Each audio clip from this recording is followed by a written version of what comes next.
All right, welcome to The Explainer. Today, we're diving into a classic story where a simple invitation to lunch gets mistaken for, well, a death sentence. Let's unpack why. So picture this. You get invited to lunch with a super powerful ruler. Sounds like a huge honor, right? Well, for Joseph's long-lost brothers, way back in ancient Egypt, that same invitation sparked pure, unadulterated terror. And today, by digging into a classic text and its most famous commentary, we're going to uncover the hidden psychological drama they were caught in. Okay, let's set the scene. Our story kicks off with Joseph. He's now the second most powerful man in all of Egypt, and he's just laid eyes on his youngest brother, Benjamin, for the first time in decades. So what does he do? He gives a really simple command to his house steward. Now, on the surface, this seems totally straightforward, right? A generous invitation. But hang on. There is one little word in there that holds a massive hidden clue. It's something ancient commentators spotted right away, and believe me, it changes the entire tone of this scene. And this is where the great medieval scholar Rashi gives us this incredible insight. He points out that the Hebrew word used here for noon, but Sahorheim, it's not just talking about the time of day. It's the specific formal word for the first official meal of the day, basically what we would call lunch. So this wasn't just some casual, hey, let's grab a bite. This was a formal, almost state-level dining invitation. So you'd think the brothers would be thrilled, right? An invitation from the top brass. But nope. Instead of feeling honored, they are immediately and completely terrified. Let's take a look at how they actually react. Their minds just instantly jump to the absolute worst-case scenario. I mean, they are convinced this whole thing is some kind of elaborate trap.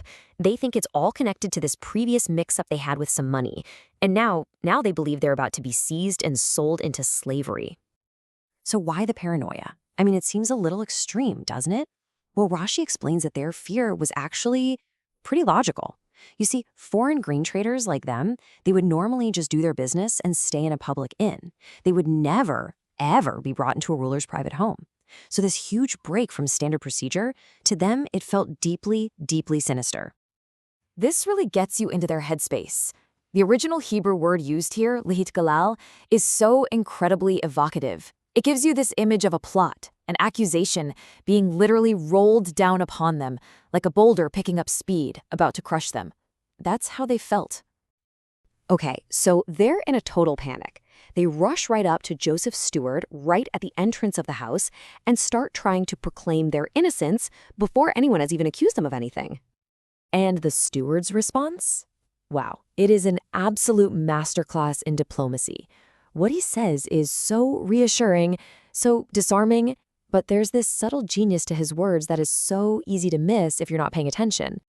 Okay, listen to what the steward does here. He's an Egyptian, right? So he doesn't say, oh, the gods or my gods must have done this. No.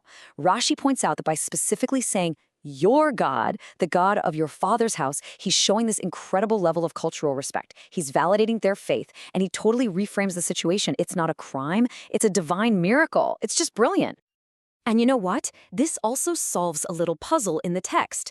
The story actually says the steward brought the men into the house twice. And you might wonder why the repetition. Well, Rashi explains it perfectly.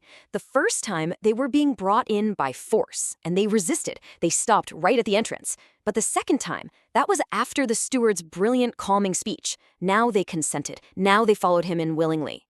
So they're finally inside, they've calmed down a bit, and they start preparing their gifts. They're waiting for the arrival of this powerful Egyptian official, all while being completely in the dark that this guy is actually their long-lost brother, Joseph.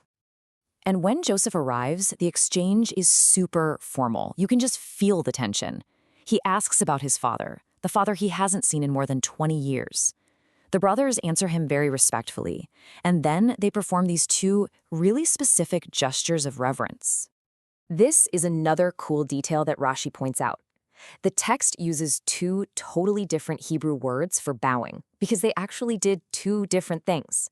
First, there's vaikudu, which is a respectful bow of the head. That was for his kind question about their father. But then they do vayishtakavu, a full-on prostration, flat on the ground. That was to acknowledge his immense power as a ruler.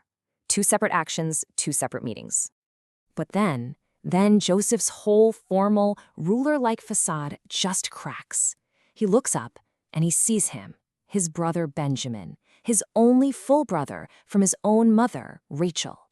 And he's just overcome with emotion and offers this personal, heartfelt blessing. And check this out. According to Rashi, this wasn't just some random generic blessing. See, years earlier, their father Jacob had referred to his children as the ones God has graciously given me. But here's the thing, Benjamin hadn't been born yet. He wasn't there for that. So by Joseph using that specific word, gracious, he was intentionally including Benjamin in the family's legacy of divine grace. He was giving him the blessing he technically missed out on. How amazing is that? And this is really where we see the true power of commentary, right? Reading the story on its own is one thing. It's a great story. But reading it with this added layer of insight, it changes everything.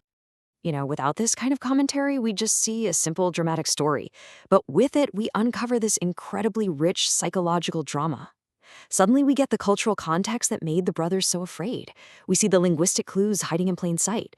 We appreciate the steward's diplomatic genius, and we feel the emotional weight behind just a single word in Joseph's blessing. Even things like repeated phrases suddenly make perfect sense. Every single detail is just packed with meaning. It really leaves you wondering, doesn't it? How many other stories that we think we know so well have these incredible hidden depths, these complex human dramas, lying just beneath the surface, waiting to be discovered?